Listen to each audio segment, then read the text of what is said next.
мултиапликативниот настан на кој што ќе бидат представени досегашните сознанија стекнати во рамките на проектот Пристапно и дигитализирано културно наследство за лица со посебни потреби, или кратко АДХОК од програмата Erasmus Plus, учна акција К203.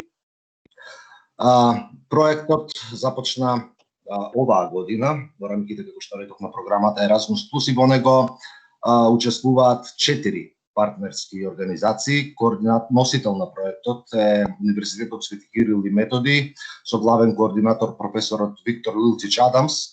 Покрај него од нашиот факултет се и професорите Маријан Јованов и Антонио Јакимовски, а останатите 3 партнерски организации се Артифактори од Грција, Универзитетот Приморска од Копер и Универзитетот Тор Вергата од во Италија.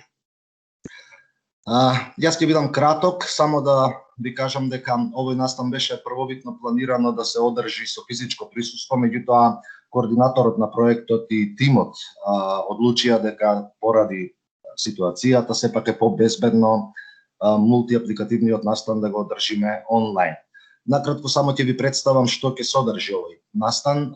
Ќе биде отворен од координаторот професор доктор Виктор Лилчич, кој што ќе го представи проектот, ќе зборува за неговото значење, за целите на проектот и за очекуваните резултати. По него следува професорот Драги Митревски, кој што ќе зборува за праисторијата во Македонија, локалитети и нивна достапност за туристи и за лица со посебни потреби. Професорот Маријан Јованов ќе зборува за рано античките локалитети во Македонија и нивната достапност за туристи и лица со посебни потреби. Потоа професорот Антонио Јакимовски ќе говори за најзначајните антички локалитети во Македонија и нивната пристапност за лица со посебни потреби. И на крај следувам јас, професор доктор Никола Минов, со представување на резултатите од АДХОК проектот и пред се презентација на публикацијата произлезена од овој проект. Да не должам многу, му давам збор на професорот Виктор Лилчич со неговата презентација. Професоре, повелете. Благодарам. Виктор Лилчич Адамс. Значи, видите, проектот е во рамките на програмата на Erasmus, тоа е насловот АДХОК, Пристапно и дигитализирано културно и археолошко наследство. Се работи за еден, би рекол, голем значаен момент во нашата култура и наука, во Република Македонија. Ја би рекол и на Балканот, ете заедно со нашите партнери сакаме тоа да го подигнеме на едно повисоко равниште.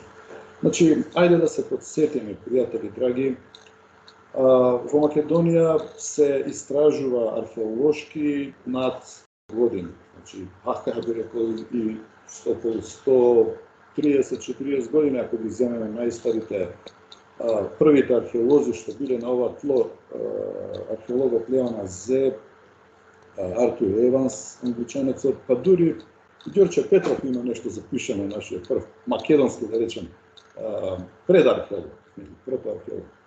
Значи, што сторивме ние за овие 130 години? Значи, после меѓу двете светски, да кажам, меѓу двете светски војни се појавија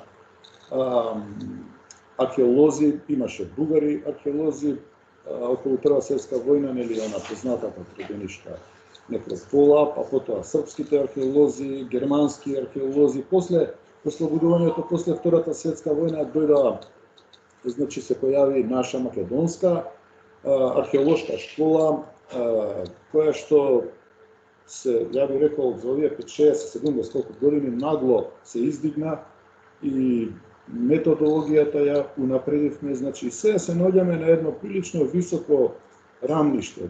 Ние македонските археолози имаме огромни резултати. Значи студии, статии, значи откопани објекти, ископани објекти, да речеме тоа предисторијата, антиката, средниот век, антички древни храмови, градови, значи некрополи, фантастични тумули, ранохристијански објекти, цркви средновековни, значи кули, обзидија, нешто што во овој момент е тука видите сега се прашуваме, доаѓаме до тоа е едно круцијално, едно кардинално прашање. Имаме значи неколку илјади дипломирани историчари на уметност и археолози на Универзитетот Свети Кирил и Методи, значи на Филозофскиот факултет во Скопје екзистира, постои Институтот за историја на уметност и археологија од видите од 1920 година е оформен. Тој да речеме таа студијска група која положила 47 и после 74 година, 73 година всушност континуирано до денеска имаме со студенти од сите три циклуси, нели? И сега огромен број дипломирани археолози, би рекол, дел вработени, дел невработени, дел одселени во други земји и таму се обидуваат нели нешто со археологијата, но тука во централниот балкански простор, Република Македонија, како што реков, создадовме едно огромно јадро на информации.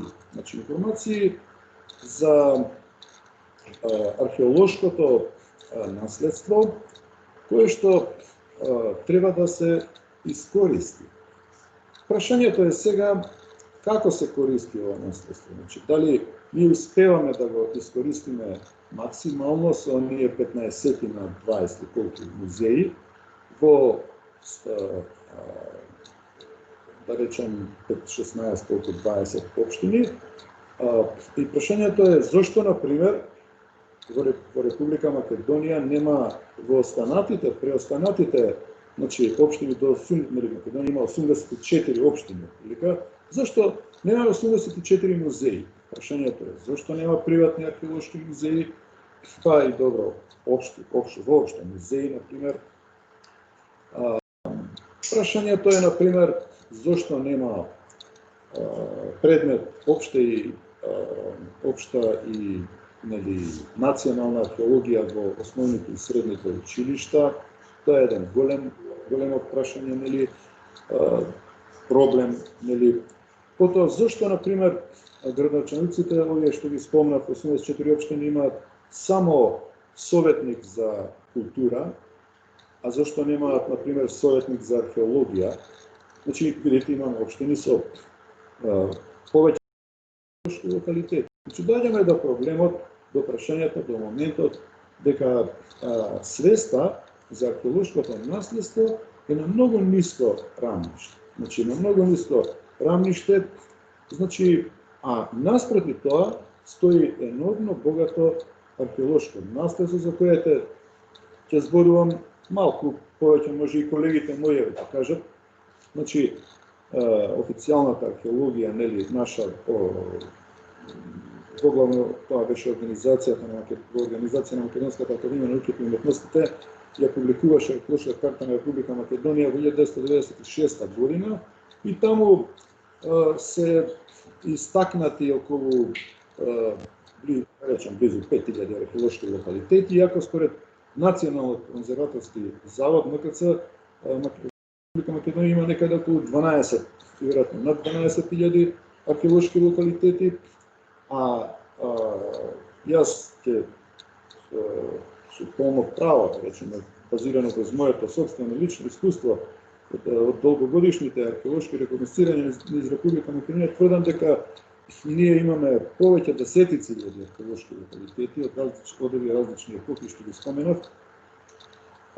И прашањето е сега колку тие археолошки локалитети, од кои веќе се извадени прилично сојата, би рекол, со повеќе археолошки ископувања и систематски сондажни во минатите 70 години, многу движни артефакти, колку ние тоа го користиме, колку го употребуваме, видите, така и колку ги ангажираме овие момци, девојки кои дипломираат на нашиот универзитет, па и од другите универзитети, помал процент доаѓаат, да речем и од странство доаѓаат. Значи, јас доаѓам до констатацијата дека свеста е на многу ниско ниво и дека мораме да се потрудиме нешто да сториме. Значи, еве тоа е сега овој проект, во кој ние сакаме да отвориме една нова страница во оформувањето и градењето на свеста кај локалните заедници. Би додал, ете, во контекст на ова, што го реков пред малку, дека, еве, овие 80 општини, да речеме, секоја би требала по, ете, според силата на нештата, тоест на остатоците, на она што го поседува, да има, да определи некаков свој, најмалку еден археолошки локалитет фаворит, што ќе го вгради во сопствениот развој, нели, во развојот на општинскиот развој преку културата, тоест преку археологија. Значи, ние имаме мал милион интересни теми со кои може, како Македонија, можеме да излеземе на платото, на врвните светски цивилизирани, да речем, современи земји. Тоа се мистерии, нешто може би сме решиле, да речеме, некои едукација на некои градови, некои остануваат уште така загадочни. Уште не е решен проблемот со градот Дамастион, гледате, каде се наоѓа тој град. Или, например, патот, марширањето ето на македонскиот крал Александар III, македонски, кој што во 335 година се враќал од Дунав и поминал низ територијата на Република Македонија. Тука јас го истражував нешто малку, се обидов да го реконструирам овој пат и дојдов до сознание дека тој поминал низ, значи, таа негова трасата која поминал, минала низ околу 14 до 18 општини, општински територии. Нели може тоа да се направи еден фантастичен, репрезентативен, да речем, археолошко-туристички еден момент, нели, да се тоа поврзе, да луѓето, туристите се организираат, туроператорите, агенциите и да се оди по тој пат, да се организира нешто така, например. Или, например, еве, пред неколку години го реконструирав така наречениот Јустинијанов оптички телеграф. Видите, во 6 век, кога цивилизацијата паднала, значи паѓала во втората половина од 6 век, значи локалните тука градовите, нели, и веројатно и во соработка, може би идејата дошла од Константинопол, организирале еден таков систем за наблюдување, систем на кастели, на определена дистанца, на високи планински ридови, и кои што јавувале со огнови, најверојатно преку ден со димни сигнали биле тоа, за доаѓање на варвари од Дунав, нели, тој оптички систем одел, сигнален систем, таа сигнална линија одела од Дунав па се до Тесалоника, до Солона, веројатно одела и надолу до другите мегаполиси. Значи, имаме многу интересни теми. Прашањето е како да ги доближиме и до обичниот народ, и до овие групи на лица со, значи, со посебни потреби, видите, и тие заслужуваат да го, не само да го уживаат, видите, културното, археолошкото наследство, ова богато наследство, за кое нешто кажа минимално, туку, зашто и да не најдат, значи, во рамките на целиот процесот на неговото представување, неговото вградување во развојот на локалните општини и да најдат место и за себе, например. Значи, да може да се вработат и да помагаат, нели, во сето тоа. Би рекол, има работа во рамките на вградувањето на археологијата за сите, да речем, за многумина. Тука споменав, нели, туристичките агенции. Гледате, туристичките агенции со организирањето на приемот на посетителите, нивното рашетување. Потоа изработката на разни сувенири, што за кои гледате, па зашто студираат, например, оние момци и девојки на Ликовната академија тука во Скопје, или, например, угостителството, гледате. Она што е, гледате, што јас забележувам, што имаме огромни пропусти во рамките на музеалството, например, е тоа дека ние оформивме после 45 година, тоа е наследена состојба уште од втората половина од 20 век, една состојба на оформување на музеи во градските средини, во центрите, например. Сега, во градските средини оформуваш музеј и луѓето доаѓаат да го видат. Но на да речем, комунистичко време и пред него, или не знам, тој ден денес, гледате, прашањето е колку луѓе ќе влезат, например, сега кога е едно забрзано време, кога луѓето брзаат по автопатиштата, ние сме една земја трансфер на она главната магистрала исто север-југ, нели, и би било упатно, според мене, да се оформуваат музејски депанданси покрај патиштата, значи голем паркинг, еден музеј тука да има, место за одмор, кафич, тоалет, сето тоа што е, сувенирници, нели, и да луѓето да ги натераш, не да ги натераш тие самите да влезат тука. Кој ќе ти влезе, например, на Демир Капија, 2 километри, 3 треба да врти за да влезе Демир Капија да го види музејот, нема шанса. Или, например, не знам, Гевгелија или не знам, Неготина, на 3 километри од централното музејот. Значи, тоа е исто уште еден момент кој што не тера да критички гледаме и да се обидеме да смениме свеста на луѓето кон археологијата, да најдеме нови начини да изнајдеме за нејзиното за вклучување на луѓето, овие профили што ги споменав, и се разбира, значи, лицата со посебни потреби. Така да, тоа е нешто кое ќе работиме во рамките на овој проект. Нормално дека посебно внимание ќе посветиме на лицата со оштетен вид, оштетен слух и лицата со интелектуална попреченост, а за тоа, видите, сега ние како археолози ќе работиме на моментот, сегментот археологија, но тука од другата страна стојат нашите колеги, значи кои се дефектолози, кои пак ја разбираат она на друга страна и така ние мислам дека ќе постигнеме одлични резултати. Од друга страна, или од трета страна да речем, многу ни се важни искуствата на нашите партнери, значи организацијата Артефактори од превеза со јужниот сосед, кои што се многу активни и работат на оваа проблематика. Потоа, колегите од универзитетите, нели, од Универзитетот Приморска од Копар, значи кои што се еден од најактивните универзитети на Балканот што дава константно врвни резултати во науката, во археологијата, во археолошката типологија, нели, тука би ги истакнал колегите професор доктор Борис Кавур, и Мартина Бечич-Кавур и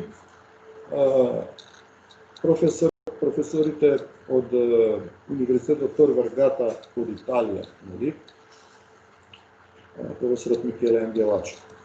Па јас толку би сега би застанал, може многу да се избори, не би сакал да може би, или уште малку е, ако сакате, да спомнам околу територијалното. Видите сега, јас со години го истражувам само уште ова за Бројдичи. Територијата на Република Македонија, мојот домен се го наследив, продолжив истражувањето на мојот претходник, драгиот професор доктор Иван Миколчиќ, кој што започна онаму некаде 1960-та година, 66-та, неговата дисертација беше за Пелагонија, предисториските култури, значи до август, антиката, почетокот, и со него се обучив и продолжив да ги истражувам, да речем, териториите, областите на Македонија, и мојот фокус беа тврдините. Сега, античките тврдини, кои што најмногу ме привлекува, сега во рамките на тие истражувања се собра огромен број материјали, значи тук што се и движни артефакти, археолошки артефакти, кои што ги депониравме во археолошката музејска збирка на Филозофскиот факултет во Скопје, а дел депониравме во еден момент кога јас работев во управата за заштита на културно наследство, тогаш течеше 2 години проектот Археолошки катастар на Република Македонија и тогаш еден така прилично голем контингент на предмети артефакти се депонираа во Археолошкиот музеј на Македонија. Така да сега можам да речам тоа се материјали од сите краеви на сите делови на Република Македонија и меѓутоа тоа се наоди од собирани и принаѓани од она што велиме од градовите и тврдините, значи од цивилизацијските точки, што велиме интрамурас, екстрамурас, нели околините и тоа беа прилично јаки спасувачки акции, значи тие предмети се лизгаат по падините, ние успеавме огромен број да спасиме, би рекол и од ерозијата, но и од илегалните трагачи. Така да, сега како ние сега тоа огромно движно наследство да го доближиме и на обичните луѓе, но и на лицата со посебни потреби. Гледате, лицата со оштетен вид.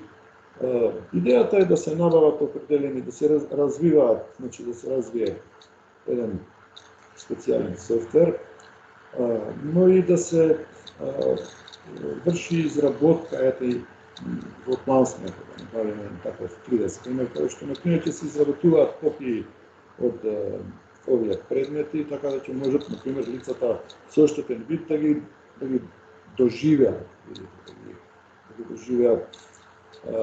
Идејата е можеби така и да се снимат определени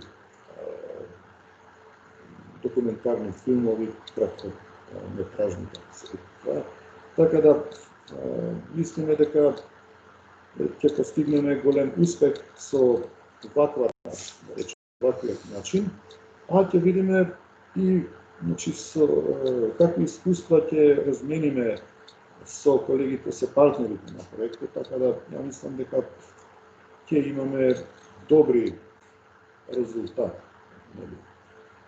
Не сега, мислам дека толку јас во овој момент би кажал, мислам дека доволно. Професоре, ако може едно прашање. Да, може, да. Навистина е од тоа што го слушам импресивно ова што се обидувате да го направите во рамките на проектот во програмата Erasmus Plus и верувам дека ќе успеете во вашите намери, меѓутоа треба да се продолжи после проектот. Од ова што го кажавте, вие нема да можете целосно да ги задоволите потребите и пристапноста па дури ни до најважните археолошки локалитети за лицата со посебни потреби. Дали имате можеби идеја или некакви насоки што понатаму вие ќе го завршите ова, вие вашата работа дотука ќе ја исполните, но понатаму сигурно нема да може да оставиме така. И дали би можеле да ми наведете кои се според вас најважните локалитети во Република Македонија на кои што треба да се посвети особено внимание за да бидат пристапни, не само со дигитализација, туку и за физички да бидат пристапни за лицата со посебни потреби. Овака, видите, се работи за моментот на одржливост, нели? Се што работиме, ние сме изработувачи на нашите резултати се ресурси, видите. И тие ресурси треба да го најдат своето место. Ето, споменав некои сегменти, значи тоа е нешто што треба да биде одржливо, нели, да продолжи да функционира, И сега што се однесува до пристапноста на локалитетите, ја малку се сомневам дека старите градови и тврдини се баш многу пристапни, бидејќи во минатото ова географски разбранувана територија на Македонија, градовите се градени и тврдините поготово на повишени ридови, нели на високи, некади доминантни ридови е сега, на мал број од нив има може да стигне човек со возила, например, сега. Ајде до Покино, таму каде што колегата Драги Митревски работеше и истражуваше, таму има асфалт, има уште малку, да речеме. Има рамни, некои од градовите се на пониски коти, например, како Скибера, например, не е проблем. Сега, тоа е проблем кој што ќе треба да го решаваат локалните, да речем, организации, власти или општинските собранија, тие што ќе се активираат. Например, самите музеите всушност како точки кои што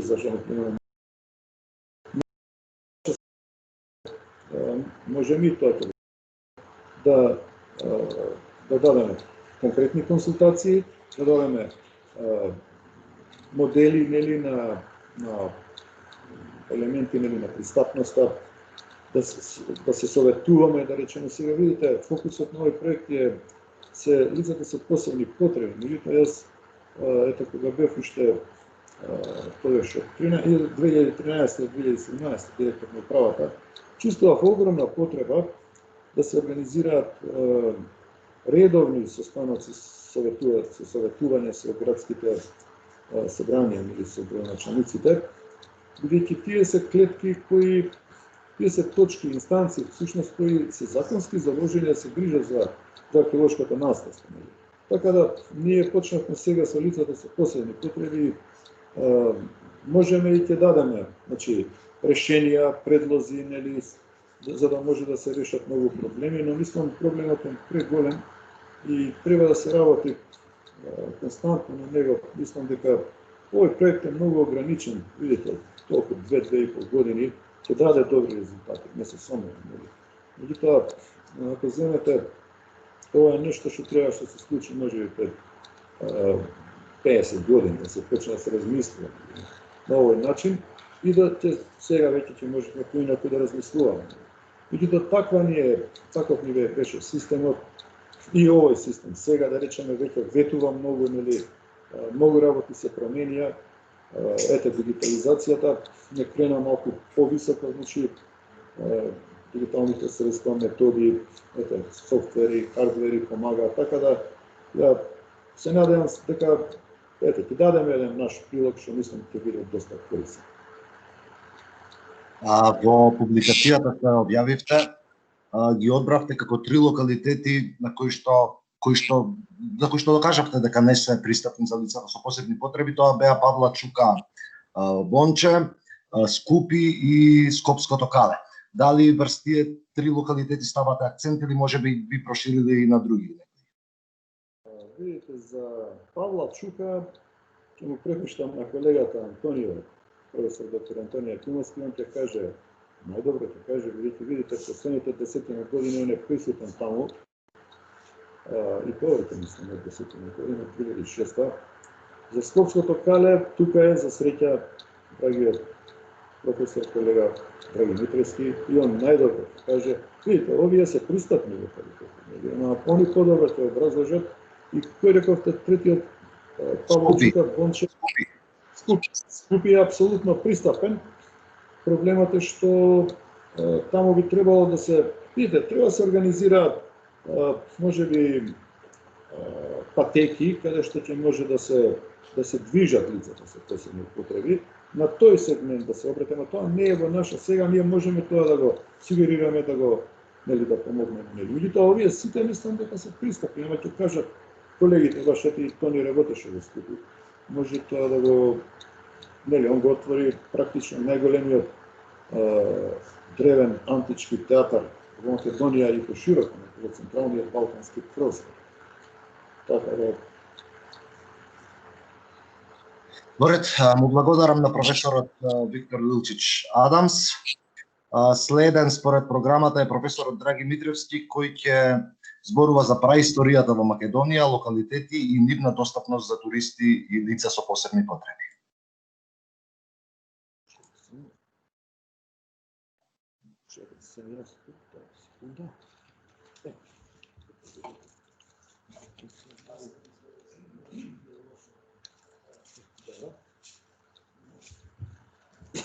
Добар ден. Добар ден, значи ево од мене се очекува некаков преглед на преисториското културно наследство да направиме и да ги видиме можностите и дострелите досега во експлоатирањето него, во адаптирањето него или прилагодувањето за луѓето со посебни потреби. Но проблемот е не само за нив, туку за сите е проблемот ист. Значи, колку ние го познаваме прво тоа културно наследство, колку е тоа истражено, колку светот го користи и како го користи и кои се потенцијалите кај нас се направи нешто. Значи, се работи за период кој е повеќе од 90% најдолгиот период во развитокот на човештвото. Над 95% од севкупниот културно-историски развиток припаѓа на преисториските периоди, на преисторијата. Значи, само еден мал процент е историски развиток или време кога имаме држави, имаме кралство, имаме пишани извори, имаме администрација, монети. Сето останато е преисторија. И не само тоа, преисторискиот развиток е може би токму затоа и неатрактивен, поатрактивен, затоа што се работи за далечни периоди, за далечни времења, за мистични времења, за нешто што може да пробуди интерес кај секого без разлика кај се наоѓа на земјата топка. И таков е и односот кон преисториското културно наследство. Тој се користи, многу често се користи и во економски цели, во туристички цели, во развиток на цели области кои живеат од тоа наследство некаде, но не кај нас. Затоа ќе се посветиме на тоа подоцна малце. Например, од пештерите, од палеолитските пештери, од Ласко, од Алтамира, до пирамидите, до разни гробници, зидани структури, мистични градби, сето тоа на Запад е веќе бизнес, носи пари, не само што е истражено, не прамуваме за степенот на истраженост, тоа е првиот чекор, кога нештото мора да биде истражено и вреднувано, и валоризирано, и афирмирано во науката, па после тоа да се тоа презентира, да се адаптира и да во тој простор, во цели области живеат од еден таков споменик што го посетуваат туристи. Сетете се, например, на храмовите, на пирамидите, на египетската култура, на зигуратите, не знам кои све необјекти кои се доведени во таа состојба да можат да бидат така експлоатливи и да се користат во сите овие сфери. Значи, тоа наследство кое ние не можеме да го видиме, кое не ни е пред очи, затоа што се работи за остатоци кои се длабоко под земјата, за кои треба истражувања, подолгорочни истражувања и кои треба да поминат низ сите овие процеси што ги поминав, ние малце знаеме, но не е така во светот. Постојат објекти, постојат локалитети во светот кои се вистински туристички атракции, кои се адаптирани не само за туристи вообичаени туристи, него се адаптирани и за туристи со посебни потреби. Дали е тоа на лице место кај што се откриени тие остатоци, па е тука направена таква експозиција нивна и такви структури се направени на лице место да бидат туристичка атракција и да бидат погодни за секој што ќе ги посети, или пак се дислоцирани на друго место, на специјално место со такви технолошки дострели и музеолошки напредок кој овозможува, например, да се видат во музејски околности пак преисториски структури. Значи, мене ми текнуваат многу, например, сега некои реконструкции на индијански во Америка, например, на индијански селишта, населби уште од времето на палеолитот. Така експонирани, така поставени да се вистинска туристичка атракција. Или ево, сетете се само на Лепенски вир. Тоа е појава во европската преисторија, која е во секоја енциклопедија светска ја има. Може би најзначајната појава во европската преисторија, откриена во клисурата на Ѓердо. Кај што не може да дојде турист, кај што не можете да дојдете, никако не можете вие да развиете прво да биде тоа целосно истражено, па после да биде експонирано и презентирано како што треба и да биде така афирмирано како што е. Но, ете, тамо е таков случај да со градење на хидроелектраната во Ѓердоп, тоа морало да се дислоцира, тоа ако не се дозволи да се изгуби, па така тамо цела населба од 6-тиот милениум пред наша ера со сите куќи тамо се дислоцирани, кренати на повисоко место да не биде загрозено од водата и тамо и симулиран целиот простор како што бил нивниот оригинален простор долу во коритото на реката Дунав. И денес вие кога го посетувате тој локалитет, тоа е навистина атракција. Сите куќи се реконструирани под покриен кров во форма на некаков голем музеј, а е сочувано целокупната автентичност и можеби е тоа најдобриот пример за презентација на преисториските вредности. Тамо секако има можности и сите сето население, дали е тоа со посебни или непосебни потреби, за секого има можност да се информира, да го види тоа преку видеопрезентации, преку аудиопрезентации, што е случај и со многу други локалитети преисториски во Европа, кај што се прават посебни, ако не е на лице место, ако не може на лице место да се изведе таква презентација, во рамки на големи музеи се прават посебни простори, каде што има посебни сеанси, во кои што вие се враќате назад 2, 3, 5000 години назад во тоа време, во тие активности, во тие остатоци што археолозите ги откриле, а веќе со времената и наука и технологија ги реконструирала и ви овозможила целосно уживање, целосно акцептирање на сето тоа. Значи, преисторијата има посебен шмек, не само поради својата старост и позаради таа своја мистичност, посебни потенцијали, но ете ситуацијата кај нас е поинаква. Ние не можеме да се пофалиме со некакви преисториски локалитети кои се достапни, кои се презентирани, кои се целосно завршени, презентирани и дадени не само во служба на науката, но и во служба и во јавна служба на туризмот, на економијата, на другите сфери. Има неколку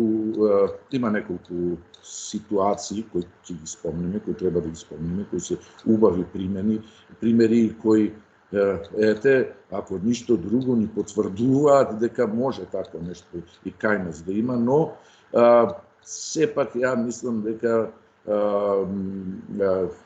се додека е ваква организационата поставеност вака како што ни е на културното наследство и на археолошко наследство воопшто кај нас, тешко може да се очекува нешто кое што ќе биде близу до европските вредности и затоа ова го потенцирам, затоа и го правам вака посликовито за да некого да не речам го заболе, но се замисли на тоа и тргне по еден друг пат на институционална поставеност на културното наследство, на еден друг пат на функционирање на музејските институции и воопшто на севкупното културно наследство. Кај нас имаме еден светол пример, два би извел од преисторијата локалитети кои заслужуваат да се спомнат. Например, Тумба Маџари во Скопје. Тук во градот, на влезот во градот е локалитет на јаката населба од младото камено време на Балкан, слободно може да се тоа каже. Локалитет кој е до душе половина веќе оштетен со диви градби од населбата Инџиково на простор, значи веднаш под Сингијич, под модерната населба Сингијич, во еден празен простор, откриена е таа населба и од неа се истражени неколку куќи, од кои 11 целосно истражени неолитски куќи, 11 со сиот инвентар внатре, со сите вредности што ги поседува, е прекрасна можност да тоа биде експонирано и тоа е направено. значи на истиот тој простор, на 200 метра, 100 метра подолу од оригиналот кај што се откриени тие куќи, се реконструирани истите во истата форма, со истите материјали, со истиот инвентар што е во нив откриени. Денес имате тамо еден амбиент на неолитско село со комплетно доживување кое ве враќа назад во 6-тиот милениум пред новата ера. Значи, куќи со дури со симулирани звуци, со направени копии на животни, на луѓе како работат на огништа, печки, инвентар комплетен, нормално тоа е све во копии, не е во оригинал, но е доживувањето оригинално. И тој локалитет е направен, па можда сигурно има 10 години. А колку луѓе знаат за него? Тоа е атракција, на Балканот е атракција. Ретко кој го има посетено, ретко кој знае за него. На Балканот јас не знам уште еден таков пример, но знам еден сличен пример во Грција на палафитна наслова. Тоа е следната на која ќе се задржам, следниот локалитет на кој ќе се задржам, а тоа е по угледот, по урнекот на една таква наслова на Костурското езеро во Диспилјо, кај Костур, кај нас е направена наколната населба во заливот на Коските или кај Пештер. Тоа веќе се гледа дека е потек на место, тоа е веќе афирмиран локалитет, кој го посетуваат многу посетители, туристи, носи пари, е организиран на тој начин. Таму се реконструирани 24 куќи, се реконструирани како наколни живеалишта на самата вода, заедно со музеј, ги има сите структури што се неопходни, со голем паркинг, со музеи, со оригинални предмети, со копии и реконструкција на тие живеалишта над самата вода, и е вистинска туристичка атракција. Но тоа е само тој локалитет го имаме кај нас, кој покажува дека како треба да се, во кој правец треба да се развиваат работите и како добро. И тоа е се. Од друга страна, имаме безброј преисториски локалитети, многу од нив се со такви потенцијали да може од нив истото да се направи, кои се доста од нив се и во доволен степен истражени, сами по себе атрактивни, афирмирани во науката, влезени, вреднувани, пишувано за нив книги, филмови снимани, но никој не ги посетува затоа што не се спремни за посета, затоа што немаат газда, затоа што немаат кој за нив да живее, кој за нив да се грижи и од нив да живее исто така. Значи немаат институции професионални кои тоа ќе го прават. Нашата, пак ќе се вратам на институционална поставеност, е таква да постојат од една страна музеи и постојат заводи за заштита на спомениците на култура и музеи заедно, кои се такви компилацијски институции кои имаат еден куп интереси, при што археологијата е само еден од тие многу интереси. Тие не можат да одговорат на овие крупни потреби. Затоа треба професионални институции кои само од тоа ќе живеат, од тој локалитет, од тие вредности кои треба да ги развиваат. Сега да спомнеме уште некој таков локалитет. Ево, например, знаете за Кокино. За Кокино обсерваторијата астрономска, таа не е само обсерваторија, таа е вреднувана научно, астрономски, археолошки, афирмирана е више како многу значајна преисториска обсерваторија, астрономска обсерваторија, но и светилиште од бронзеното доба, со такви појави, со такви структури на лице место, кои се, ајде да не претерам на ранг на Стоунхендж, ама доколку би бил вистински пристапот кон тој локалитет, тоа е тоа. Тамо некој ќе отиде ако случајно залута, Ако патот го однесе толку високо горе, бидејќи слушнал дека горе на карпите има нешто интересно, а не знае што е тоа, нема никакви информации за тоа. И така е оставено. Така е оставено како и еден куп други локалитети. Еве сега уште еден пример ќе ви кажам. Тука во центарот на градот го имаме Скопското кале. Скопското кале е ретко кој знае, тој денес веќе готово целосно истражен, со некои десетина проценти оставена површина за доистражување, но може да се смета дека е целосно истражено на трешноста на тие зидини што ние ги гледаме од надвор, и таму се откриени наслојувања или стратиграфија на 10 населби една врз друга.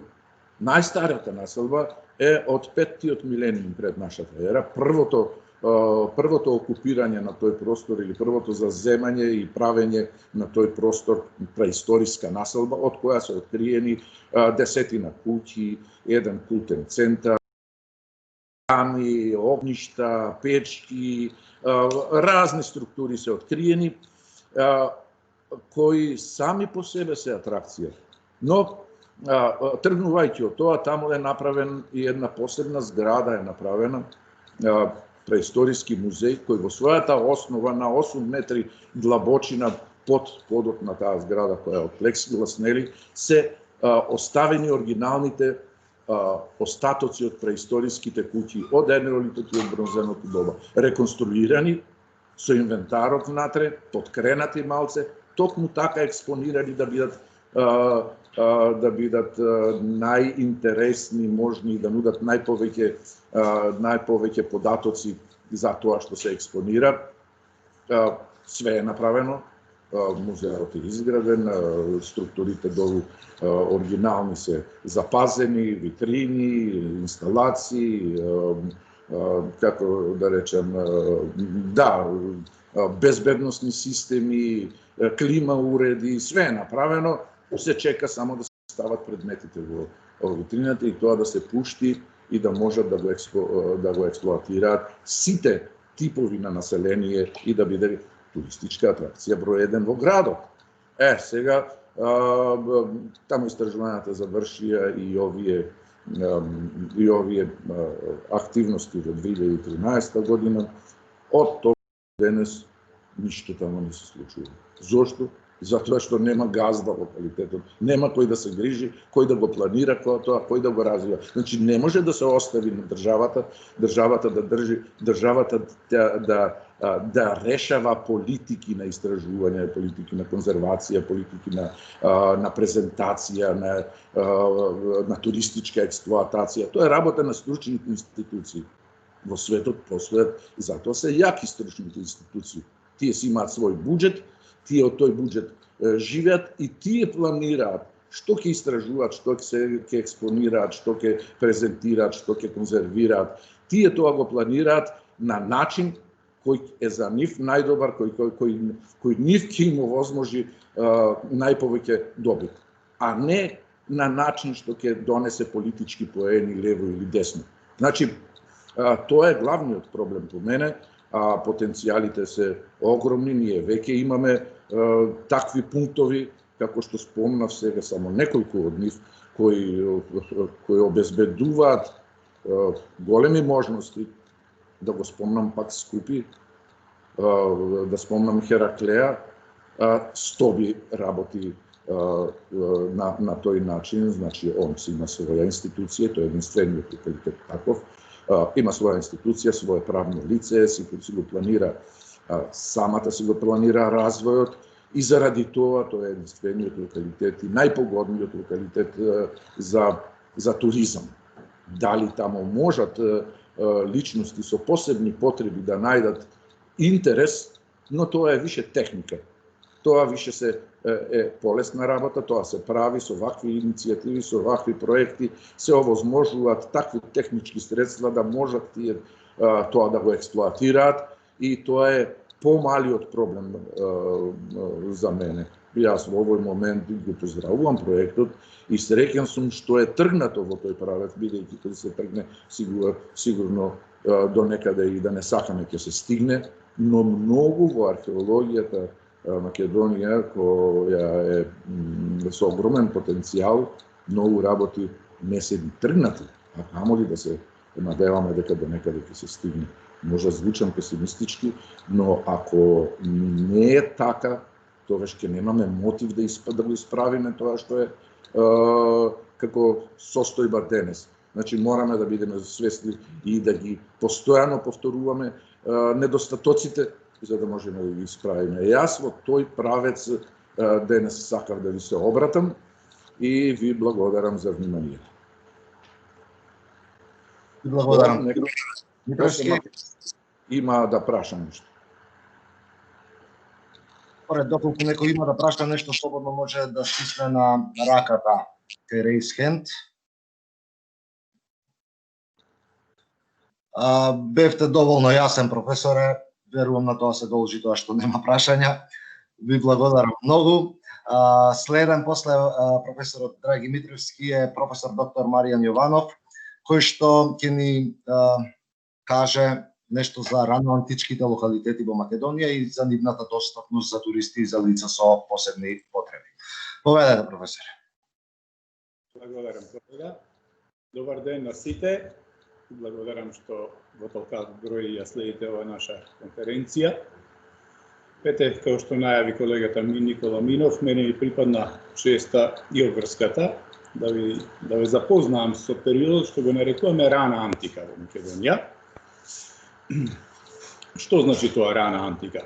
Тоа е само еден дел, хронолошки помал дел од периодот што го нарекуваме антика. А антички период е период во време трајање од околу 1000 години, што трае меѓу 5-тиот век пред новата ера и 5-тиот век во новата ера.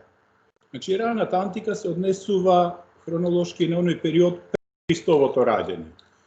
Првите векови, значи од излегувањето од преисторискиот период и нарекуваме рана антика. Тоа е 5-тиот, 4-тиот, 3-тиот век пред новата ера, се до потпаѓањето на овие простори под римска власт, а тоа, како што знаете, предпоставам од вашето досегашно образование, се случило во 2-тиот век пред новата ера. Што се случува во таа рана антика во Македонија? Се случува една значајна промена, општествена промена.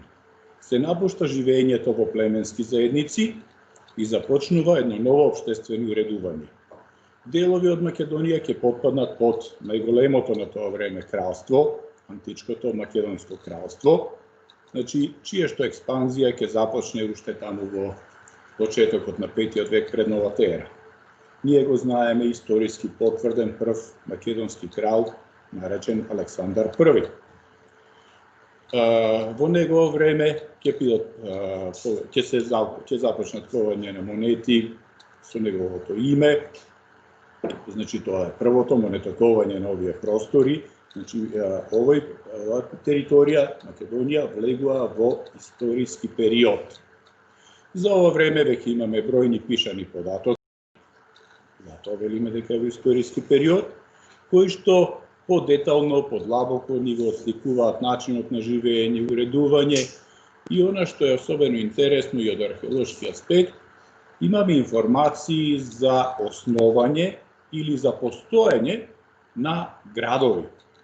Значи, се напушта живењето во мали населби на добро природно заштитени места, туку почнува вистинска урбанизација на просторот. Што значи тоа урбанизација? Па на просторите на некогашните населби започнува под влијание на хеленската култура, која што во тој период е најнапредна, започнува да навлегуваат разни типови на цивилизацијски придобивки. Тие населби добиваат заштитни одбрамбени ѕидови.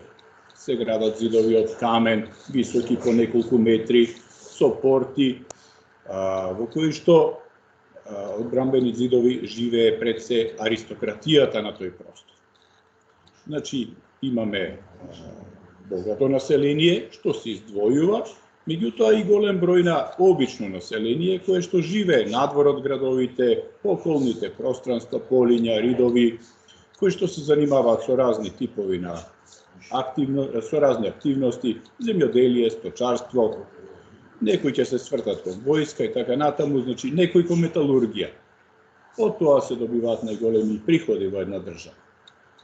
Значи, тоа моќно кралство Македонија ќе остави свој белег на територијата на Република Македонија и од тоа време бележиме повеќе такви градови. Најзначајните секако и најдобро истражените се по долината на Вардар. Првиот, која би се движеле од југ кон север, првиот на самиот влез во Македонија, во близина на Гевгелија, значи, е локалитетот познат како Вардарски рид. Античкото име на тој град било Гортинија. Се прашате од кај знаеме. Па реков, веќе сме во историска епоха. Веќе имаме пишани информации од античките историчари, од Тукидид, од Херодот, од Страбон, од Полиби и другите, кои што оставиле по некоја белешка. Така, врз основа на археолошки остатоци на терен и врз основа на внимателно читање и анализирање на тие скромни, најчесто по обем антички пишани извори, ние успеваме да одгонетнеме понекогаш, не во секој случај, понекогаш, да одгонетнеме за кој древен град станува збор. Значи, како што реков, на локалитетот Вардарски рид, веќе со огромна научна сигурност, можеме да кажеме дека се наоѓал градот Гортинија. Тоа е еден од подобро истражените антички градови во нашата држава. Зошто? Не затоа што многу сме сакале да вложуваме, туку затоа што тука се градеше автопат, што ја поврзува територијата на Македонија со Грција, и со изградбата на тој автопат, археолошките остатоци од тој град беа загрозени. Значи, буквално требаше да се отстранат археолошките остатоци, меѓутоа за среќа пред тоа да се случи, беа ангажирани археолозите да го истражат тој простор што веќе не постои.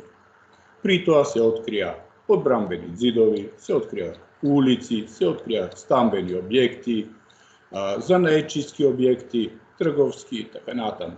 И мноштво илјадници артефакти, значи движен археолошки материјал, депониран во Музеј на Македонија, во Музеот на градот Гевгелија како најблиска институција што се занимава со таа дејност.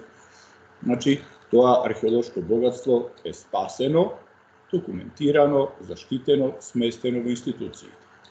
Меѓутоа на лице место остана ископаните градби, остана ископаните улици. И сега тука ние требаше да го направиме тој простор подостапен за лицата со попреченост, меѓутоа и за сите други. За жал, тука на последната препрека најчесто се сопнуваме, не ја завршуваме работата до крај. Овој локалитет што има прекрасен потенцијал. Значи се наоѓа покрај автопат, лесно достапен. Со асфалтен пат буквално до центарот на античкиот град се стига. Тоа е ретка ситуација, многу ретко имате таква во светски рамки таква можност. И од времето, уште пред 30 на години, тука уште бил изграден и хотел. Значи, уште еден капацитет, економски капацитет, со туристички потенцијали, кој што нуди изворена можност овој археолошки локалитет да прерасне во вистинска атракција за туристите. Меѓутоа, за жал, после археолошките ископувања и делумната конзервација на еден дел од откриените недвижни објекти, приказката заврши. Значи сега ние како држава треба да се погрижиме, да го направиме тој археолошки локалитет достапен за сите. Сега треба да го направиме достапен и за лицата со попреченост, да се изградат патеки, да се постават технологија, да се постават модерни табли со јасна визуелна прегледност, за лицата со оштетен слух, звучни помагала кои што би ја раскажувале историјата на градот, затоа што сега тие ќе гледаат само камења, да би виделе само грмушки, дрвја, трева. Не треба многу, меѓутоа и тоа малку што треба да го направиме, еве, за жал, не сме го направили. Причините можеме да ги бараме во тоа дека Македонија се уште сиромашна држава, и така натаму, ние најчесто на тоа се вадиме, меѓутоа кога гледаме за какви се работи се трошат огромни средства, значи ова е просто еден срам за државата, заради тоа што фантастичен еден остаток од светското културно наследство не сме го направиле достапен, прегледен за сите. Тоа е само еден пример. Имаме бројни други. Еве можеби туристички најпознатиот, најпосетениот македонски град, Охрид. Како град, тој живее во раната антика. Тоа е населба која што е основана уште во далечна праисторија, уште во бронзеното време луѓето го препознале тој простор како убав, како погоден за живење, со голем потенцијал за живот тука. Се развивала таа населба во текот на железното време, а во рано античко време прераснала во град. Го знаеме името на градот, верувам на сите вас добро ви е познато, тоа е Лихнивос. Континуираното живење од раната антика, преку римскиот период, во средновековието, се до денес, уништило голем број од раноантичките остатоци. Меѓутоа, при археолошки скопувања се откриваат и тие. Дел се депонирани во музеите, во Охрид, во археолошкиот музеј на Македонија, еве како најпознат експонат од тие простори, од самиот Лихнид, ја споменувам златната маска откриена 2002 година. Не верувам дека постои некој интелектуалец во Македонија кој не чул за тоа откритие.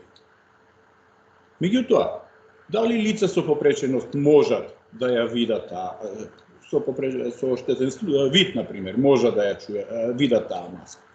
Не може. Дали лицата со оштетен слух може да ја чујат приказката за Лихнид, за златната маска? Не може. А не треба многу. Не треба ниту ние да измислуваме. Светот веќе измислил технички средства, помагала, што сето тоа го прават достапно. Само треба да се вложи малку. Малку повеќе од она што досега го вложуваме. Пак би се вратил на Вардарска долина. Има уште бројни други градови. Например, нешто посеверно од Вардарски рид се наоѓа еден многу познат во Македонија предсел локалитет Исар Марвинци. Најпознат, за жал, стана поради тоа што беше цел на криминални активности. Значи, во 90-тите години ние нашата негрижа за културното наследство сме подигнале на тој степен што дозволивме стотици луѓе во исто време да го ограбуваат археолошкото културното наследство тој некогашен моќен голем град. И откако тоа се спречи, по пат на археолошки скопувања, излегува на виделина илјадници гробови, населбински остатоци од разни периоди. Нешто тоа е згрижено, заштитено, меѓутоа уште илјадници предмети се распродадени ширум светот. Дали тој локалитет, фантастичен, еве и солидно археолошки истражен веќе, е достапен за лица со попреченост? Не е. Зошто? Затоа што како држава не сме помислеле на таа категорија луѓе. Жалосно е, меѓутоа тие за жал не се ни така малку на број, има и она што треба да се направи е тоа културно наследство да се направи достапно и за нив.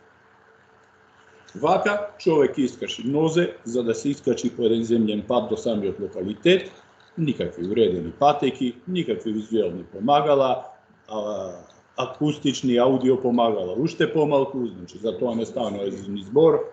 Нема ни чуварска служба, па тоа што е на терен сочувано постепено, што времето го разградува, што луѓето од околината го разградуваат, значи и само се продлабочува приказката за нашата негрижа. Токму тоа е една од целите на овој проект, да се подигне свеста меѓу населението од сите категории, значи вклучително со акцент ставање сепак и на оваа категорија луѓе со попреченост кои што беа најхендикепирани во однос на запознавањето со културното наследство. Значи и на тој начин да се стигне до ушите и очите на оние кои што имаат механизмите, кои што раководат со ваквите активности, со ваквите действија, кои што даваат средства и дозволи за истражување и презентирање на тоа културно наследство. Низ Демиркаписката клисура секојдневно поминуваат илјадници возила. Никој не застанува да види, да се запознае со еден значаен археолошки пункт. Зошто? Затоа што на лице место не сме направиле ништо што би не задржало таму. Малку посеверно, може би најистражениот антички град од Македонија, градот Стоби. Во близина на селото Градско, на самиот влив на реката Црна во Вардар, во раниот римски царски период бил подигнат еден многу значаен град. Истражуване со децении.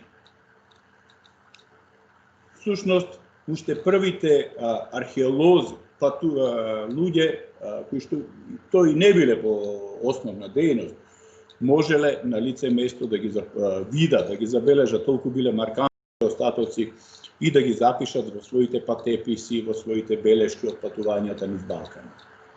Уште пред повеќе од 100 години, значи се забележани тие маркантни остатоци на вливот на Црна во Вардар. Местото тогаш, како што го нарекувале, пусто градско. Денес не е толку пусто, малку е подкултивирано, меѓутоа градот Стоби интензивно истражуван уште пред Втората светска војна, па потоа по Втора светска војна во рамките на Југославија, па потоа во рамки на меѓународни проекти, во 70-тите години заедно со екипи, истражувачки археолошки екипи од Америка, па потоа во 90-тите години со изградбата на автопатот, што поминува покрај самиот град, повторни истражувања, масовни истражувања на некрополите покрај Стоби. Па во 21 век се основа посебна институција Стоби и сега таа функционира, се грижи и работи на продолжување на археолошките истражувања. Но да видиме сега уште еднаш каде се значи Стоби ќе нагласа има огромен, меѓу другото, и туристички потенцијал. Еве за пример, Помпеја во Италија, еден од најпознатите антички градови, секако нема да речам дека Стоби е еднаква на Помпеја, меѓутоа Помпеја годишно ја посетуваат по неколку милиони посетители. Значи милиони посетители. Ако знаете дека влезот во влезницата во Помпеја чини 35 евра, кој ќе помножите тоа со 3-4 милиони посетители годишно, ќе добиете една фантастична цифра, што далеку го надминува целокупниот буџет за култура на нашава држава. Повеќе годишен буџет. Значи, зошто таму доаѓаат толку луѓе, зошто толку пари оставаат за тоа да го видат? И тоа е само мал дел, тоа е само за влезница. Поголемиот дел од колачот е луѓето ќе потрошат на сувенири, на разгледници, на храна и пиелок, фотографирање со локални таму споменици, така натаму, плаќање паркинзи и уште што не. Дали ние во Стоби нешто такво имаме? За жал, немаме ни најобичен паркинг, или имаме еден паркинг, ајде тако прикрепен некаков, меѓутоа нема едно објектче кај што можете едно кафе да испиете. Нема вода каде да се напиете. Да ме извините, нема ни тоалет каде да се извршат физиолошки потреби. Значи, до таа мера не ги завршуваме работите до крај. Тоа е она што еден археолошки локалитет, значаен за културното наследство, не само Македонија, Стоби е локалитет од светски ранг, а не случајно се потегнале 80-тици и десетици американци за да работат во Стоби. Значи, вложиле огромни пари таму. И сега ние, кога треба да ги собереме плодовите од целокупната таа повеќе децениска работа, застануваме, како што и професорот Драги Митревски изборуваше за Скопско каде. Вложуваме и кога треба да дојде време за жетва, ние ќе скрстиме раце, ќе кренеме раце и никому ништо. Значи, Стоби е покрај самиот автопат.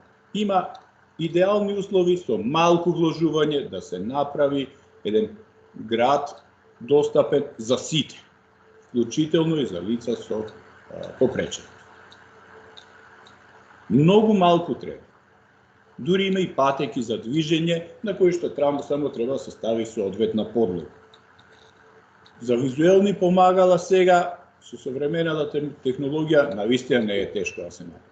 Треба да се снимат тие приказни покрај секој објект со обично кликање на соодветен апарат, дури мобилен телефон, дури апликација, сега може да се направи, па по секој посетител да си ја симне апликацијата и да ја слуша или да ја гледа, да го гледа толкувањето на она што го посетува. На тој начин да му стане многу поблиску. На сите луѓе, вклучително и на оние со попреченост. Каде уште е Македонија во таа рана антика? Што имаме? Имаме уште многу, меѓутоа имаме и тешко пристапни локалитети. Еве, например, Малкумина знаат дека во близина на Скопје има еден фантастичен археолошки локалитет, еден раноантички град, кај селото Бразда. Тука е, на 10 километри од Скопје. Колку мина од Скопје знаат за постојањето на тој град? Многу малку. Колку мина отишле во Скупи, може би подобро прашање на веќе истражен локалитет. Меѓутоа да се задржам на овој период што јас почнав да го зборам. Градот кај Бразда. Еве се обидуваме да го истражиме, да го направиме подостапен и за студенти, и за посетители, значи да се добие комплетната слика за културната вредност на тој локалитет, меѓутоа некако нема слух за таа наша активност и желба. Факултетот, односно Универзитетот Свети Кирил и Методи, една година ги издвои скромни средства со кои што не можевме да направиме некакви чудесни потвати, меѓутоа тука треба нормално да државата, Министерство за култура, може би спонзорства некакви да се вклучат и тоа да се истражи, да се направи достапно. Зошто го издвојам овој град? Затоа што и тој, како и претходно споменатите, се наоѓа на лесно пристапна позиција. Значи, јас не зборувам за оние археолошки локалитети, мали градчиња, населби од рана антика или од доцна антика или од преисторија, кои што се наоѓаат на извонредно тешки позиции. Ги споменувам само оние до кои што буквално до самиот град, до влезот, имате асфалтен пат, веќе имате инфраструктура соодветна. И на кој што со мала инвестиција можете да донесете луѓе, посетители, туристи, да го видат тоа културно богатство, да го видат и да чујат оние што не може да видат, може да слушаат. Сосема друго поинаку е чувството сигурно кога на лице ќе чујат приказната за еден град отколку вака пред компјутер како ние сега што се обидуваме да ви ја доближиме. Значи, на ова поле, Македонија мора да работи уште многу. Овој проект се надеваме дека е само еден почеток, еден мал чек, како што рекле американците, нели, кога се качиле на месечината, мал чекор за човекот, но голем за човештвото.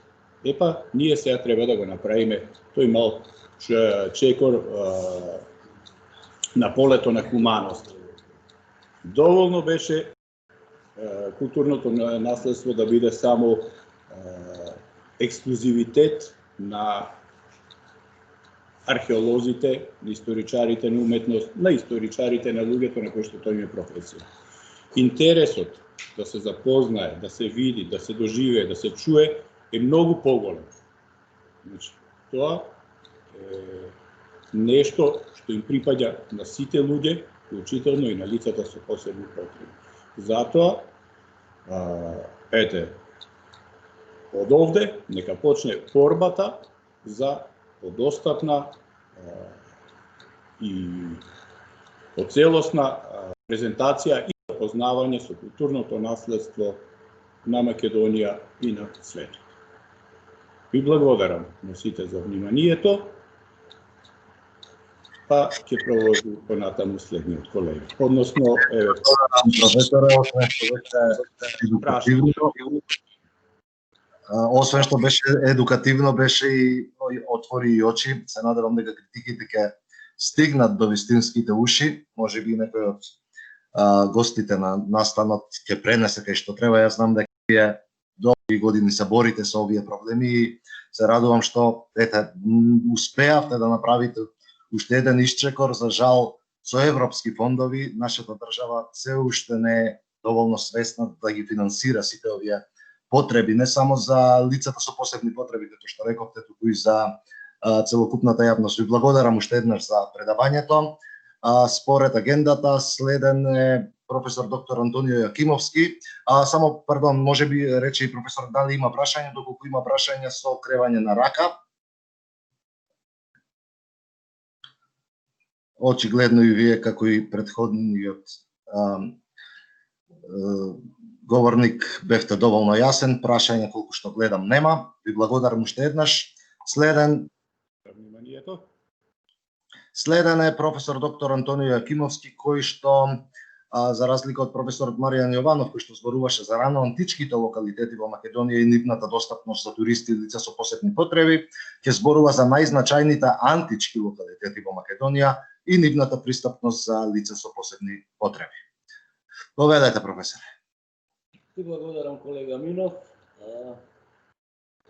Добар ден, колеги, драго ми е што ве гледам во вака голем број сега, за жал, на компјутер. Јас би ви зборил за локалитети неколку, значи ќе се надоврзам на предавањата на претходните мои колеги, на професорите Виктор Илчик, Драги Митревски и Маријан Јованов, кои што зборува секој во посебна област.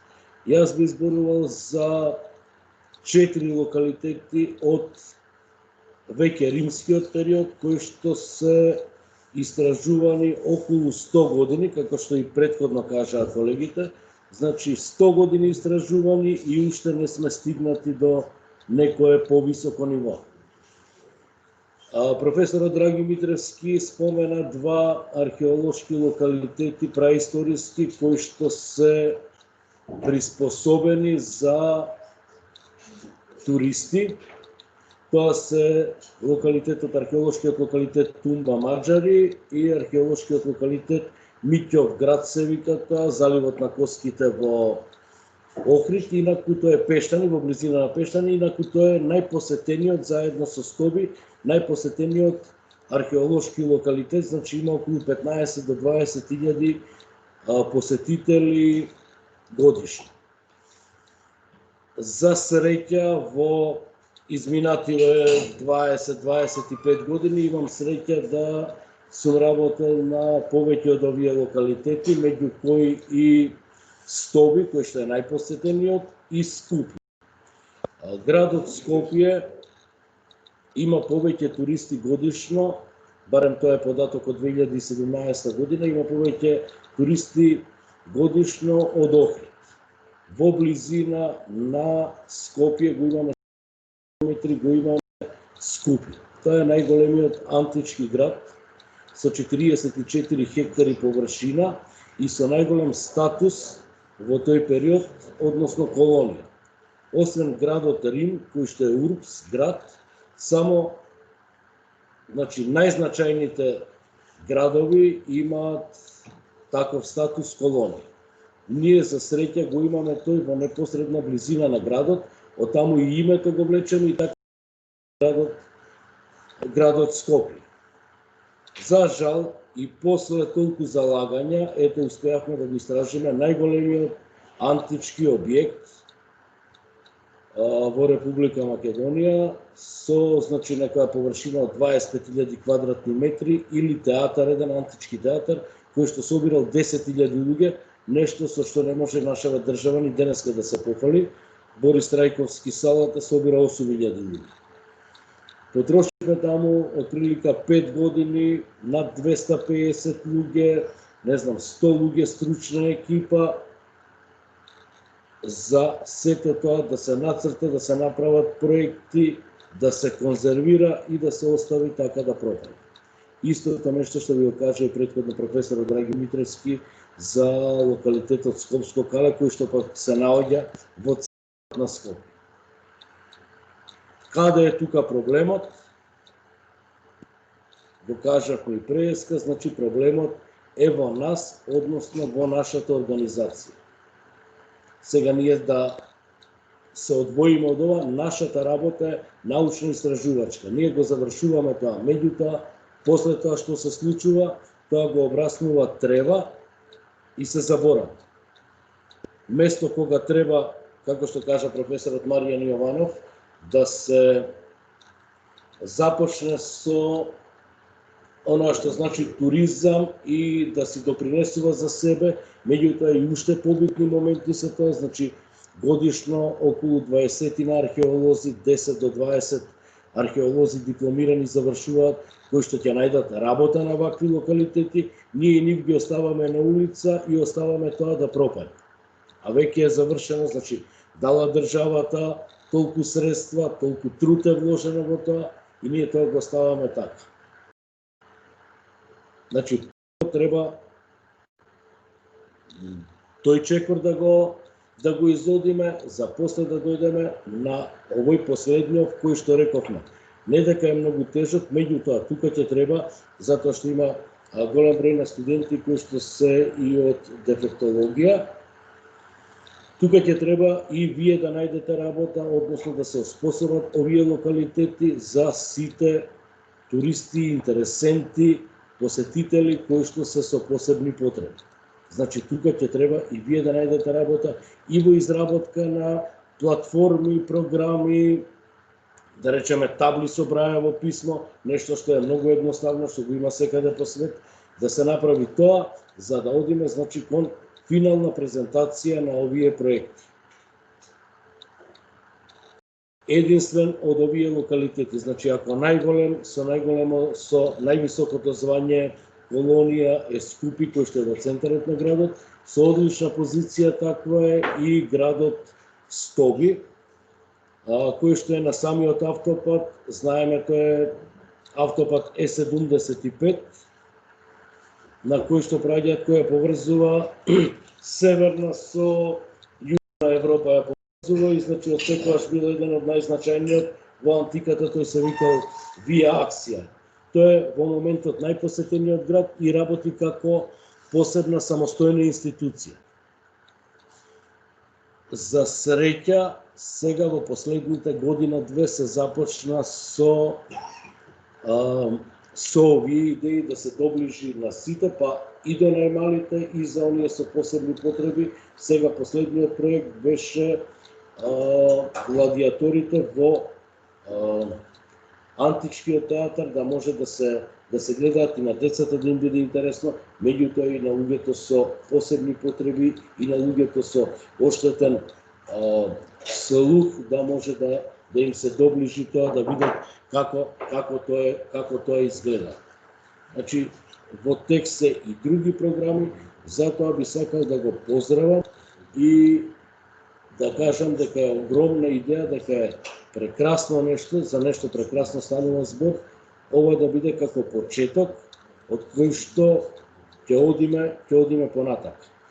За среќа, освен лошиве работи, се што може да ги кажеме за локалитетите, колку се тие неорганизирани, слабо организирани или непристапни за сите видови на интересенти, можеме да кажеме дека дел од институциите, односно Археолошкиот музеј во Скопје, истото и со Битолскиот музеј, со повеќе музеи, дека веќе се обрнува големо внимание и се посветува големо внимание за тоа да се направи да одиме во тоише.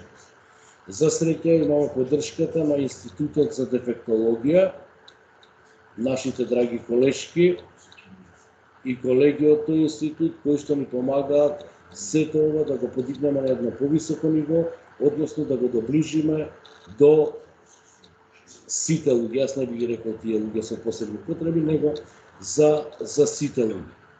Така што од ова бенефит ќе има освен државата, освен тие луѓе, ќе имаат и нашите институти и нашите дипломирани студенти кои што ќе завршат на овие програми. Се надевам дека оваа програма и овие идеи ќе ги продолжиме и во иднина и дека со тоа ќе постигнеме дел од оваа цел да ја привршиме при крај.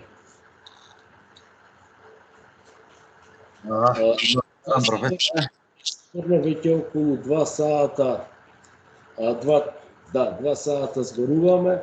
Јас би го прекратил ова со момент, и колегите и колешките од Институтот за дефектологија да се уклучат малце, да постават некој па заеднички да го образложиме и целта, значи појасно да ја образложиме, а во тоа се надевам дека ќе помогне и колегата Никола Минов кој што ќе ја представи публикација од истражувањата на овој проект со кој што планираме некако да почнеме поозбилно да се занимаваме со овие работи.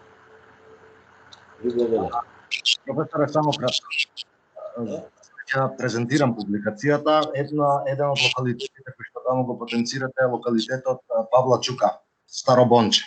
И таму велите дека воопшто не е достапен тој локалитет, а знаеме од како значење е.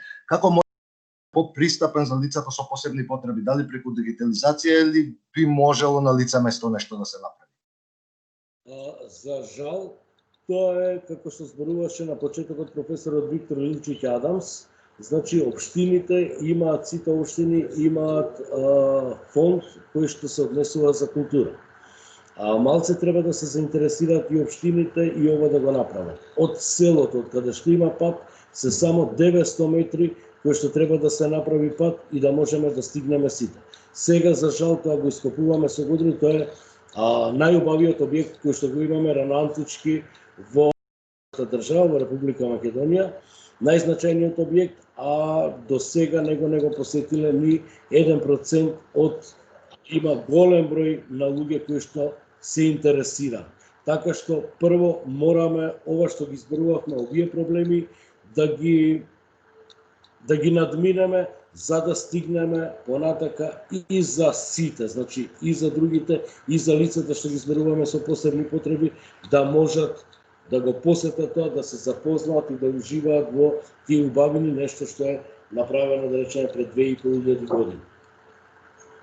Се согласувам со вас и дека треба можеби уште поактивно да се вклучат и не само професорите, туку и студентите од Институтот за специјална едукација и рехабилитација. Вие сте првите, колку што знам, што со еден интердисциплинарен пристап го споивте тоа што се чинеше и неспоиво. Археолози соработуваат со дефектолози и токму тој интердисциплинарен пристап веројатно бил пресуден за да се одобри овој проект.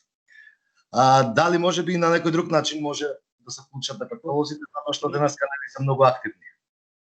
Значи, како што кажавте, се спојуваме и целата идеја е мултидисциплинарност. Значи, ако настапиме од повеќе различни сегменти со повеќе поддршка и од студентите, се надевам дека многу подлабоко ќе навлеземе во оваа проблематика и ќе продолжиме со поголеми успеси. Добро, доколку нема прашања, останува само уште последниот дел од денешниот мултиапликативен настан, односно презентација на публикацијата што излезе. Чеството и повелете, колега. Само ако може вие да го исклучите вашиот микрофон, за да не се слуша од позадина.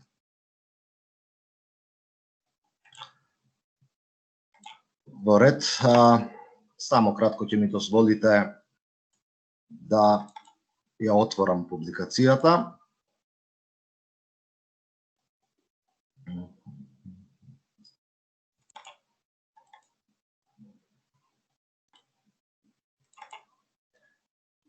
Зашто не дозволува, ќе мора да се прикачи веројатно. Добро, во секој случај, бидејќи имам мали технички проблеми. Извинете, колега Минов, може би јас би требала да ја споделам презентацијата, бидејќи сум органајзерна на мултиплеер. Може да ми ја пратите ми ја на мейл и јас ќе ја споделам ако успеам. Јас ќе ви ја пратам одма, а во меѓувреме ќе почнам да зборувам, па ќе може вие да ја вртите. Во секој случај, книгата, насловена Извештај, произлезе од соработка помеѓу партнерите во овој проект покрај Универзитетот Свети Кирил и Методи, представен преку Филозофскиот факултет. Во сето ова учествуваа и три останати партнерски организации, две факултетски, односно универзитетски, Универзитетот Приморска од Копер во Словенија, Универзитетот Тор Вергата од Рим, Италија и невладината организација во Грција. Публикацијата има 183 страници, од кои што во првиот дел се состои од тоа што го зборуваше на почетокот професорот Виктор Ултич Адамс, односно представени се приоритетите и целите на овој проект, како и детално се разработени интелектуалните аутпути, сите 4 интелектуални аутпути, односно деловите од проектот. Потоа е представена методологијата на истражување и следува најважниот дел каде што се представени резултатите од десктоп и од теренското истражување на проектот. Од локалитетите што ги избра македонската страна учесник во проектот, издвоени се локалитетот Павла Чука во Старо Бозина на Прилеп, Скупи во Скопје и Скопската тврдина Кале во Скопје. Откако се представени што представуваат, нели, тоа е со голем број на фотографии, сето тоа е представено, историјатот на сите овие локалитети и следува најважниот дел во кој што се лоцираат проблемите во однос на пристапноста на овие локалитети со акцент на лицата со посебни потреби. Од тука за археолошкиот локалитет Павла Чука, например, се констатира дека се наоѓа на вистина многу тешко пристапен терен и односно до локалитетот нема никаков асфалтиран пат и доколку сака некој да го поседи, потребна е солидна планинарска опрема. Локалитетот, најлесен начин за да се стигне до локалитетот е со теренско возило или дури со трактор. За лицата со попреченост пак се вели дека е просто невозможно да го посетат овој прекрасен археолошки локалитет додека не бидат проследени со придружба. До локалитетот нема ниту патокази, ниту пак табли кои би им помогнале на посетителите на побрз и на поедноставен начин да го посетат овој најрепрезентативен сакрален споменик на културата на територијата на Република Македонија. Например, кралската гробница на локалитетот Павлова Чука не е оградена, не е заштитена од надворешни штетни дејанија, честопати за време на силни поројни дождови, дури 3/4 од гробницата се полни со вода и гробницата се претвора во базен. Покрај тоа што не е оградена и заштитена, на местото на гробницата не постои никаква информациона табла. Што се однесува до локалитетот Скупи, кој што е најголем антички локалитет на територијата на Република Македонија, Не само што е најголем, туку се наоѓа на само 5 км од центарот на главниот град, меѓутоа до влезот на локалитетот има пат и неколку автобуски линии, во близина на локалитетот има и велосипедска патека, што значи дека до локалитетот може да се стигне и со велосипед. Иако до локалитетот лесно може да се пристигне, сепак како што констатираат авторите на овој извештај, като најголем археолошки локалитет во нашата држава е премногу слабо промовиран, а поради тоа и бројот на посетителите е многу мал. Пристапноста до самиот локалитет е решена, но решението застанува тука. Заградениот дел на локалитетот, кој е наменет за посетители, не е воопшто безбеден, ниту пак пристапен за лица со попреченост. Поголемиот дел од Скопје е релативно рамен, освен што на северниот дел има возвишен терен. Третиот локалитет за кој што се зборува во публикацијата во Македонија е археолошкиот локалитет Скопско Кале, кој е најпознатите археолошки локалитети во Република Македонија. Сите знаете каде се наоѓа локалитетот, меѓутоа проблемот настанува откако ќе се влезе на локалитетот. Самата патека по која се движите е во многу лоша состојба и воопшто не е погодна за лице со попреченост. Поради неразрешени правни закони за собственоста и самостојноста на Скопското Кале, локалитетот полека се запусти, а трите изградени музеи воопшто не работат. Со фотографии, не гледам во моментот само дали колешката Каровска ја врти книгата или не, ја врти, одлично. Ова е првиот дел што го гледате, можеме побрзо да преминеме кон тоа што до сега го зборував, значи со фотографии се презентирано. Истото што е направено од македонската страна во проектот го направија и партнерите. Освен овие три локалитети кои што се презентирани од страна на Универзитетот Свети Кирил и Методи, нашите партнери од Грција одбра своји локалитети за разлика од кај нас во Италија, во Грција и во Словенија. Подобро се настапува кон решавање на проблемите за пристапност за лица со посебни потреби, но тоа не значи дека и тие немаат нивни проблеми, токму кон такви локалитети во кои што се лоцирани проблеми се концентрираат и партнерите во проектот. Така, например, партнерите од Грција го одбра замокот во Хиос како еден од локалитетите кои што изискува поголемо внимание за пристапност за лицата со посебни потреби. Покрај тој локалитет се одбрани исто така во централен Хиос Анаватос, археолошки локалитет кој што се наоѓа високо на Карпа, речиси недостапна, и за кој што се уште треба да се реши прашањето за пристапност за лицата со посебни потреби, а слично на Анаватос е и третиот локалитет што го одбраа партнерите од Грција, тоа е Авгонима во Хиос. Значи сите три локалитети од страна на артефактор и партнерот во проектот од Грција се наоѓаат на Хиос. За разлика од партнерите од Грција, партнерите од Италија се концентрираа на поразличен тип на локалитети. Така, например, ја разгледуваат Апија Антика и најнедостапните локалитети на овој терен, како втор локалитет ја одбрале Вила Мондрагоне и незиниот ренесансен парк, која што иако се наоѓа на релативно можеби пристапен терен, сепак не се решени прашањето за пристапност за лице со посебни потреби, нешто што е многу нетипично за една земја со развиен туризам и со сериозен пристап кон античкото наследство како што е Италија.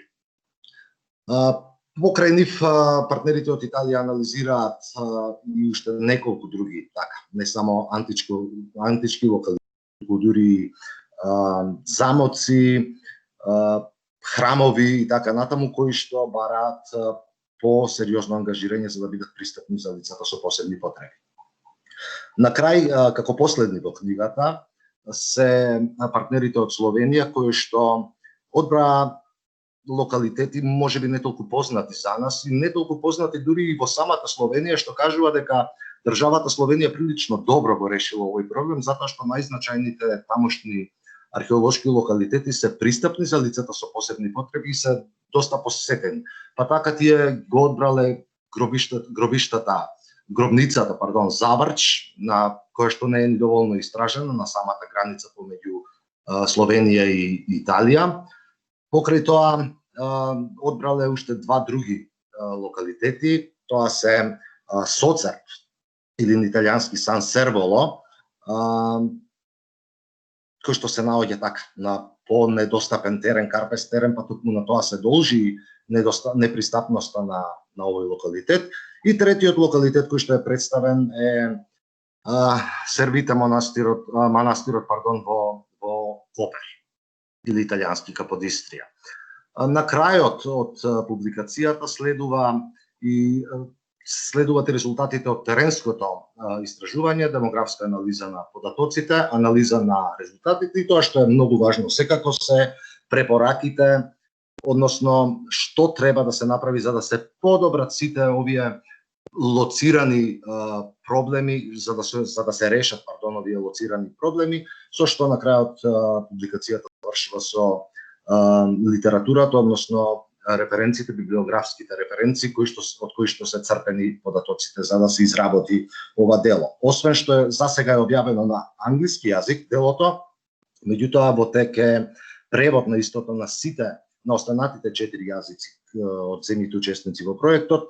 Преводот на македонски јазик е на самиот крај подготовката на книгата, односно техничката обработка на книгата и би требало да биде готова до крајот на месецот, ќе биде поставена на сајтот на проектот, би можела колешката Каровска да го напише и во чет сајтот на кој што може да се види што досега е сработено. Покрај тоа книгата ќе биде преведена и на словенечки јазик, и италијански јазик, веројатно и на грчки јазик, со што ќе биде достапна за публиката во сите од 4 земји учеснички. Тоа е тоа, јас со ова да не должам понатаму, би го завршил денешниот мултиапликативен настан, доколку било кој има прашања од вас може да ги постави сега и до мене, тоест препорачливо би било до претходните говорници, доколку не се надевам дека барем се поттикне во иднина некаква дискусија, сте поттикнати да размислувате во врска со ова и во периодот што следи ќе добиеме сугестии, идеи како да се унапреди, како да се решат сите проблеми што беа лоцирани на денешниот настан. Доколку нема прашања, со ова јас би го завршил денешниот настан. Ви благодарам на сите што бевте присутни во навистина импресивен број и се надевам во некоја следна прилика ќе имаме повторна шанса да се сретнеме и да продискутираме за проектот. Ви благодарам. Пријатно на сите. Ви благодариме.